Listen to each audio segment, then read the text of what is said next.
दादाजी जब भी बीमार पड़ते हैं तो बोला जाता है कि दादाजी की बिटिया देखने नहीं आई दादाजी को।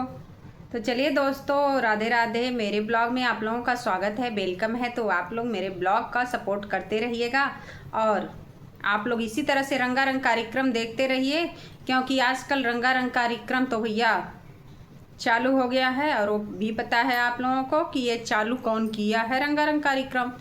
तो मैं बता दूं, ये जो दादाजी हैं प्रेम चोपड़ा से भी खतरनाक हैं।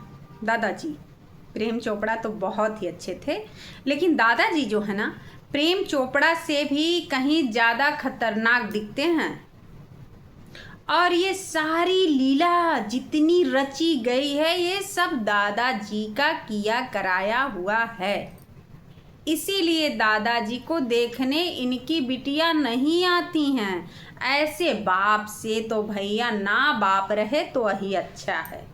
मैं तो यही कहूँगी, जो इन्होंने इतनी गंदी हरकत की लाला जी के साथ और अनीता जी के साथ, ये बुढ़े को ये समझ में नहीं आया कि मैं अपने बेटे के साथ क्या कर रहा हूँ।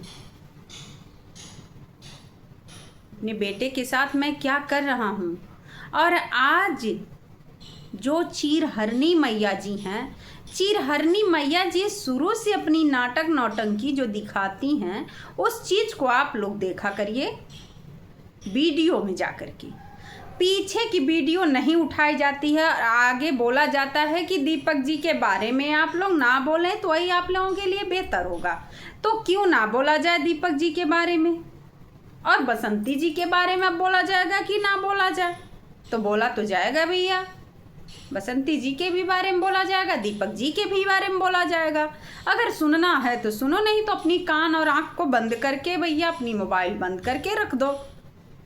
जिसका जो काम है रिएक्शन देना वो रिएक्शन देगा।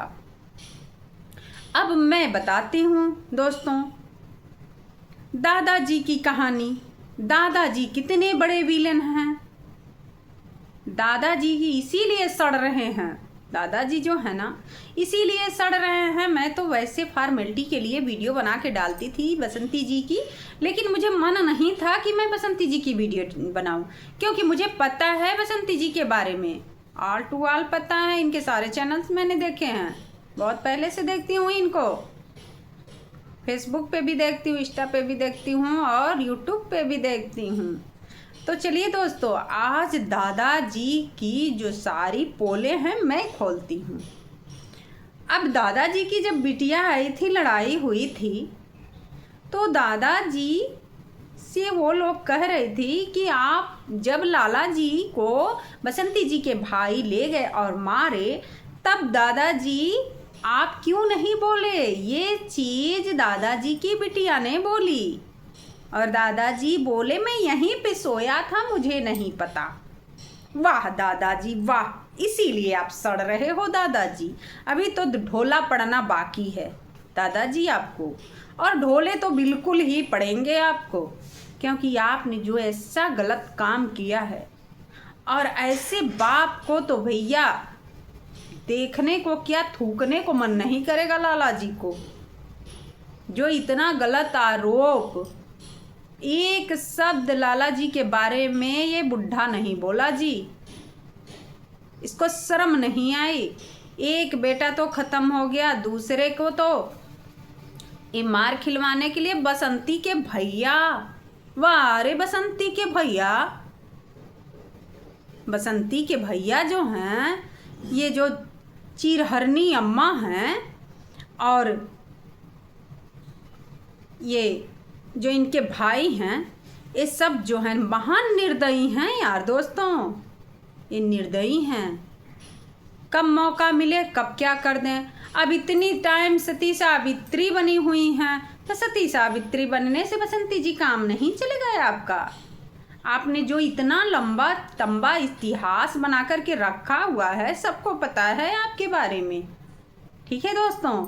और मैं फिर आप लोगों को बताती हूँ दादाजी की कहानी।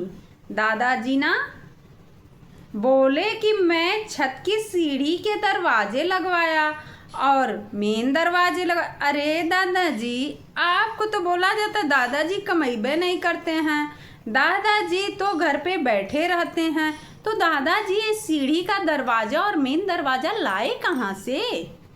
कहाँ से पैसे आए आपके पास? और बसंती जी तो गरीबी का रोना रोती हैं कि मेरे पास तो भाई कुछ नहीं है। तो इसका मतलब क्या निकला कि लाला जी ही सब किए हुए हैं, और ये सब लाला जी का किया हुआ है। बसंती जी और दीपक जी और दादाजी कुछ नहीं किए हैं, बस इन्होंने खेत को गिरवी रख करके और बस खाने का ही तैयारी बनाते थे। तो चलिए दोस्तों, राधे राधे। फिर अगले ब्लॉग में फिर लेकर के मैं दादाजी की कहानी आती हूँ। तब तक के लिए राधे राधे, जय श्री कृष्णा, और फिर मिलते हैं अगले ब्लॉग में। राधे राधे।